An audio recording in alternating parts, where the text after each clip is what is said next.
Um, so Kate is the Director of Community Engagement at Solar Landscape. So we've heard from the traditional utility, we've heard from the EDA and their work around wind and broader clean energy initiatives, and now we're transitioning to solar. Kate and Shaun Keegan, who is their CEO, are both on today and will share about their very important work and how it contributes to this conversation in the sector. And so again, we appreciate you, Judy, for making this connection. And Kate, I will turn it over to you and Shaun with your presentation. Great. Thank you so much, Travis. Just based on what we heard from previous speakers, I think there was some really strong data that was shared, and I think some of our information seems to be a little bit repetitive. So we might breeze through a couple of these slides to get to some of the really interesting parts that could relate to, I think, and help some of the folks on this call. But I want to turn it over to Shaun Keegan to explain a little bit of our background, just to give a framework of where we come from, and then I'll take over and talk a little bit about our training program. Sure. Yeah.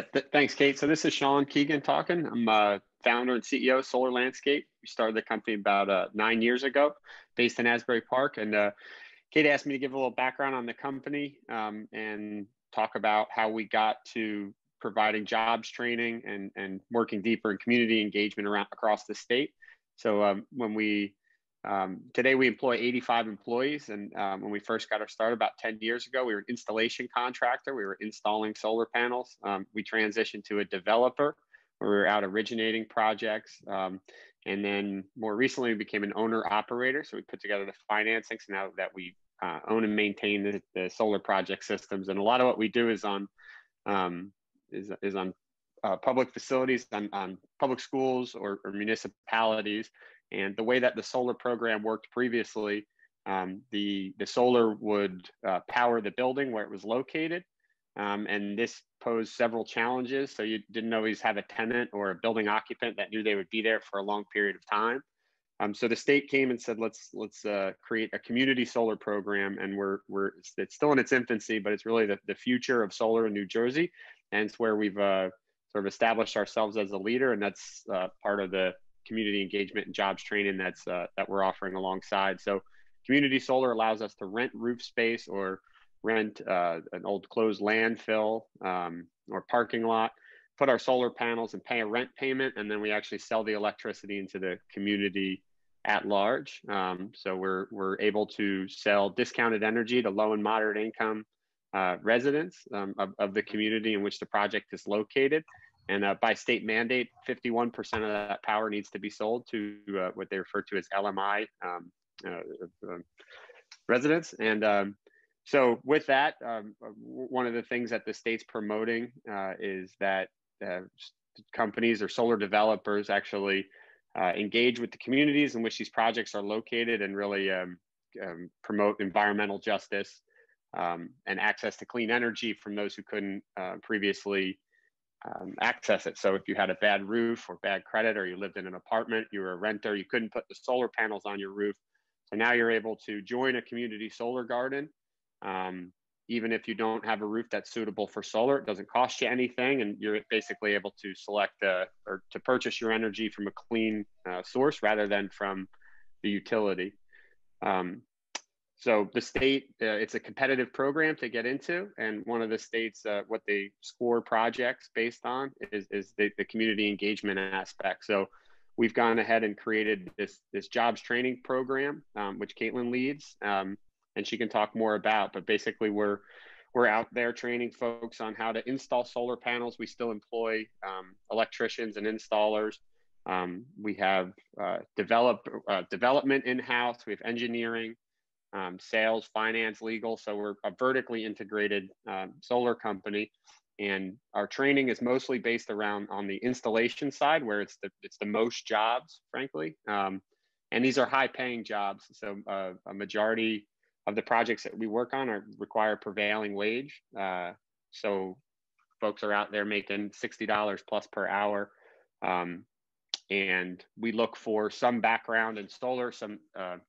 When hiring, we found that there was a shortage in folks who had some background in solar or some training, and so we went out to promote that. So I'll turn it over to Katie to talk more about it, but I'll be here to answer questions or as they come up, and I'll look forward to joining the breakout groups later. Thanks. So this is just our quick overview.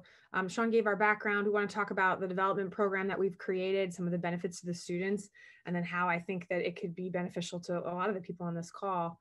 If you want to jump over to the next slide, Travis. So it doesn't have the graphics. That's okay. So we had graphics and there was a little bit of a technical glitch in getting that over, but Shaun just explained that really well. It's very simple. And I feel like that was kind of covered by the last two speakers, but it's a simple concept. And what we saw as a company was what I think the big overarching idea behind Governor Murphy's plan with the Clean Energy Act and community solar was to make sure that these communities were also really engaged, that we were creating jobs, working with the workforce development groups, providing the clean energy to low and moderate income communities, et cetera. So it's more than just a business, but I think that the goal was to make it a little bit bigger. So we saw that as an opportunity for the first round of the pilot program last year and created a few jobs around that, mine being one of them, which is to really work with some of the members of the communities that were installing the solar, but also establish some sort of job training program that is meaningful and that would create jobs and just kind of contribute to what we're all here talking about. So that's what we've done. And I want to explain kind of how the last year has gone and then what our plan is for the future. The 2019 approved community solar projects is what we were awarded for the first round, which was last year. These projects are all over the state. You can see where they're located. We've completed most of them. I think we're still in the process of building one or two. The first two were both in Perth Amboy. You can see they're on High Street. They're actually the first community solar projects that were built in the state ever. So they were gigantic. They're going to power thousands of households within the community. So our team, it's myself and there's 3 or 4 of us. We've not only, I mean, our installation team is huge, obviously, but we also have members of like myself who are going in and engaging local organizations, nonprofit organizations to make sure that we're creating the awareness that it's there and that the energy is available, but also jobs in really in its simplest form. So this is our project. These are our projects. And the program was very successful this past year. Shaun mentioned it was very competitive. These make up, believe it or not, more than half of the projects that were allocated last year. So we really kind of created a niche for ourselves and did very well as it relates to the application process. This next round going into the 2021 year, the applications will be due in the next couple months. So the state has, I think, saw this as a very successful first round, and they've allocated twice as many megawatts this next round as they have this year. So instead of 75 megawatts that were awarded, there's going to be 150. So we're anticipating a really exciting year because we have several large projects in the works here that we're engaging with lease owners. So that's it kind of in its simplest form. This slide is just explaining sort of how easy it is to be a subscriber of the energy. We've created a website where if you're a member or if you're in a household, in an apartment complex, anything, that it's a very easy to actually subscribe to this clean energy. So this, I'm actually gonna ask you to, these are our community partners and our job training partners that we were planning to work with, and I'll explain, I guess I'll just pause here and sort of explain the job training program at large, because I think that's most relevant probably in our whole presentation. We had every intention, our goal was we created a curriculum that was going to explain and teach whoever was interested in learning how to be a solar installer and be up on the roof. We had the plan to be 40 hours in a classroom and then 40 hours of hands-on training where we were going to get to actually meet and see our foreman. And we had a space that we were going to have an actual project that they could create. And then COVID happened. So we had everything planned out, and then we weren't able to engage with some of these members that we wanted to just because of COVID, but we didn't want to give up. We hired a virtual trainer that was pretty successful. So our largest job training partner this past year was Edison Job Corps, which is right in Edison, New Jersey. We created a virtual program for the students, not only Job Corps, but also a few other local nonprofit organizations that wanted to participate. The virtual training was approximately 40 hours long, where people who were home at an unfortunate time were able to take the training, become certified to be solar installers, learn as much as they can. And I think, it wasn't our goal and it wasn't perfect, but it was probably the best that we could do. We ended up being fairly successful. We trained close to 100 people this past year during COVID.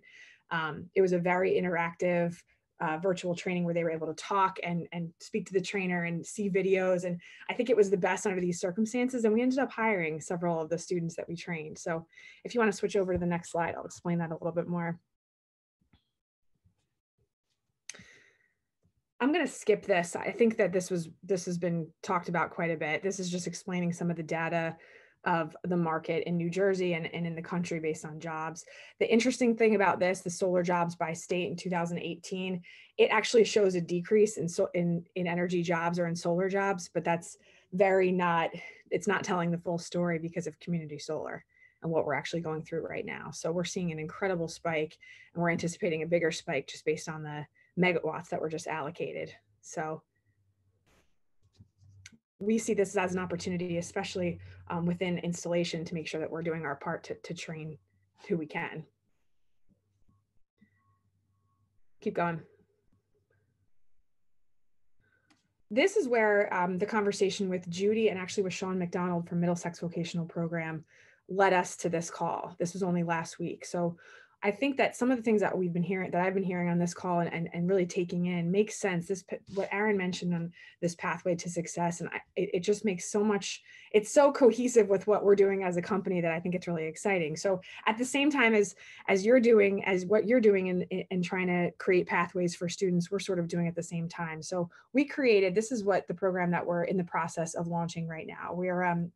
We've created this career development program through our company that's going to have 4 components that anyone can take advantage. So if you're a community college student or even a high school student or a college student, we're offering 4 different kind of free career development pathways for you. So the first, if you can I know the font is a little bit small, but I'll explain it. NABCEP is North American Board of Certified Energy Practitioners. Most of the people on this call are probably fairly familiar. We actually became an accredited site provider to provide NABCEP certification. So if you're someone who's in the industry at any level, we actually had a college professor who took advantage of this. We're able to not only give you the curriculum or the means to take the exam, but we're going to sponsor the actual exam cost. So it's expensive, and it's but it's a nice accredited, recognized, industry specific certification that will set you apart. Our thought on that is as you're kind of entering the workforce, if you're a college student, I think that is just one more thing that you can add to your resume to be employable. So we had several people that took advantage of that from Edison Job Corps, believe it or not, who were going to be installers. And we let them know that it's absolutely not required or necessary if you're going to be a solar panel, a photovoltaic installer, but it does set you apart. And I think that's part of this pathway into career development is if we want everyone to want more, and that this is just one way to accomplish that. So that's kind of a key part of our training program that we're really kind of proud of this past year. We are also offering a chance to get on site and see some of our in-progress job sites, where I think the plan is to one day a month meet our foreman and get on the roof and actually kind of take think of it as a field trip where they can meet the foreman and do a Q&A and see the solar garden and ask questions. The other avenue is to come to our office in Asbury Park and meet our staff and our team and see the different aspects of the things that Shaun mentioned before, our legal team and our finance team, our community engagement team, our marketing team. Those, I think, hopefully, if you're a freshman or sophomore or in high school and you're wondering what pathway to take, this will be a chance to meet real people in the thick of it, what they're doing, what it's like. I think there's some people that don't think that, a job like sales, you could be very successful in a sales job without having a degree. So we just thought that was kind of relevant for students. And then the last would be a one-on-one session with me. Actually, my previous career before joining Solar Landscape, I was a teacher, I was a public educator, but then I was also a corporate recruiter. So for about 8 years, I was helping people find jobs and kind of fine tune their interview skills and resume building skills. So that's really been what I've done for the last several years. So I love the opportunity to work with students on just understanding how to land a job and how to talk to an employer, how to write a thank you email. I think those are all things that are really important. So we wanted to offer that to anyone who's interested, any program or any school that you have that may be interested in something like that. We'd be happy to do that. So that's kind of an exciting avenue that we're providing. I think that's what Judy Savage was excited about on our call that we had with her last week, and sort of why we're here. I think it's very relevant. So I'd be happy to talk to anyone about that further if you're interested. If you want to go to the next slide, Travis. So this was this past year. This is what I was mentioning before. This is the two projects that you see all the way on the left are the two first community solar projects built in New Jersey. Those are in Perth Amboy. We had hired, if you look at the photo on the right, those are students from Edison Job Corps that took our training program, and then we hired. So there were stories, there was a lot of news around that. I think it changed their lives in a lot of ways. Our partnership with them was so strong, and the prevailing wage was so high that the students that we actually hired were coming from backgrounds that were disadvantaged, and that was, surrounding all of community solar. I think that is the big vision here is making sure that we're providing opportunities to everyone. So these students were the ones that were selected to join our project and join our team. They all made over $60 an hour, and one of them's a father, one of them was able to buy a car, one of them was able to buy a house. So we're sort of proud of that, and we got some nice publicity around that story. I just want to add to what Katie said, that these are full-time jobs, not project-specific jobs. So each of the individuals in the photo are still with the company, and they've moved on to additional, to new routes. Problem as a contractor, someone mentioned earlier, you're dependent on your next job and the incentives. We rely on state incentives, which have come a long way in the state. So there's a much smoother runway. We kind of have foresight into a year out of project opportunities. So that's been a big reason that we can grow the workforce up to what it is now, is the stability of project after project coming in the door. You need that, need to know what the incentive is in order to offer that. And the state's done a great job of incentivizing community solar. Perfect. Excellent. So I just want to interrupt here really quickly because there's a question I wanted to make sure that we asked as I was kind of listening and thinking about some things as I know we're getting close to time. Yeah. But if you could just spend a minute just talking about the most important skills for solar, and you mentioned some of the accreditation process, and the Pathway and Skills Collaboratives are very much committed to the concept of stackability with credentials. But can you speak a little bit to that before we kind of get to the end of your presentation? That'd be great for us. Shaun and I may have two different answers on this, but I see, just in my short time here and just being someone that has always helped people find jobs, I feel like the most important skill is, believe it or not, is just hard work and work ethic. And that's a hard thing to teach. It's something that that we talk a lot about in our training, because there's a camaraderie that comes with being part of a team, especially if, we could go off on a tangent, and I've been part of a lot of webinars talking about millennials entering the workforce and these younger generations. And I think that we try to just make sure that they're aware of joining a company in any aspect. You're starting from a level that's a little bit lower, and you have to be a student and work well together and all those things that are kind of soft skills. So it's something that we just don't take for granted, because that really does make people successful. It makes you stand out among your peers and become promotable, coachability, all those things. So I think that might not be the answer that you were looking for, but I think that's my answer anyway. I'll add to that a bit, but more specifically, the installation side of the business employs the most people. Solar's a really labor-intensive form of energy production. So that's obvious. That's an obvious one. But then there's design work. So there's an engineering component. There's public policy and government. As I mentioned, the incentives before. There's marketing and sales, or business development generally. There's finance and legal, we've mentioned, that's generally requires some advanced degrees. But what we see is folks who apply and say, I'm passionate about clean energy, and I don't know where that takes me. I don't know which avenue to pursue. So part of what we're working on is and it'll be the video we're coming up with, Kate, to lay out for folks exactly who does what within the value chain of solar, just each of the components that goes into building the project that you see. Because it is a new industry, and there's not a centralized resource that explains, or that at least a good one that I've found that explains just who does what and how to get into different roles. So we're still working on kind of putting the pen to paper and making that clear on what the different roles are. But those are some of them, as I just explained. What Shaun's mentioning is kind of the next thing I was gonna talk about, is, which also I think is pretty relevant. We're just in the name of COVID, and someone mentioned before, I don't know when this is ending, we're creating a virtual field trip, whether it's a public school or a vocational program or a high school, elementary school, probably not elementary school, probably middle school, or any program. We're actually filming next week, and we have a lot of the material written out. We're going to be establishing a virtual field trip that will explain a lot of this to students. And I think teachers will be excited about it because it hits a lot of the curriculum standards with environmental science and some of the buzzwords that are really important to the state. There's a lot of educators, former educators in our company. So we're gonna make sure that we kind of touch on all of that, and that'll be available, I would say, in the next month. So it's another kind of thing that we're doing. Great. No, I appreciate those answers, guys. Thank you.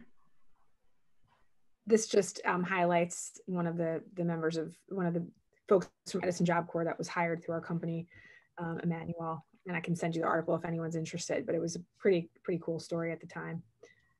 And then we just highlighted some of the visions and the initiatives that your organization is kind of promoting, and how a lot of the things, hopefully, that we just talked about line up really well with what you're trying to do, and how we can kind of be another support system and an employer partner along the way. And that's it. Excellent.